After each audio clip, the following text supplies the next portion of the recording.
Good morning. This is Dennis Bowser, Golf Course Superintendent. I want to talk to you this morning about what we are calling our preferred divot pattern for use on the driving range. Right now, I'm showing you a sample. We're on the men's and women's varsity tee, but we did a few shots here, and you can see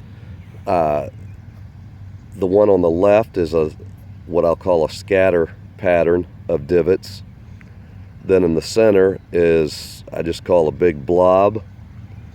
And on the right is what we're recommending for our preferred divot pattern for you when you practice on our tee. We're trying to save as much turf as we can and as much space to make the tee last all season. We're hoping that it being private now for just the members and their daily guests, that should help it.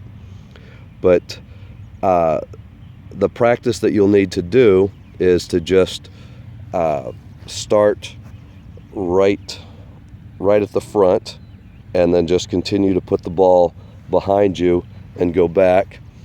Put about a club head in between the rows and just make long strips. The recovery will be so much greater. The bent grass grows laterally, and so that will help cover from the side so that as the seed slowly germinates, it will fill in.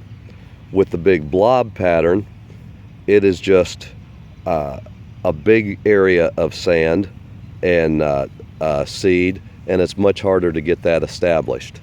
The mowers move it, just walking through, blowing the other divots off, move it, and it's very difficult. I'm going to show you an example over here.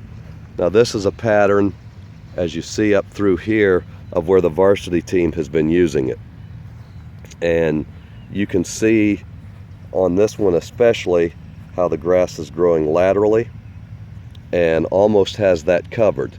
Now that is probably 5 feet long, so that's probably 50 balls right there, 40, somewhere in there, and takes up very, very limited space.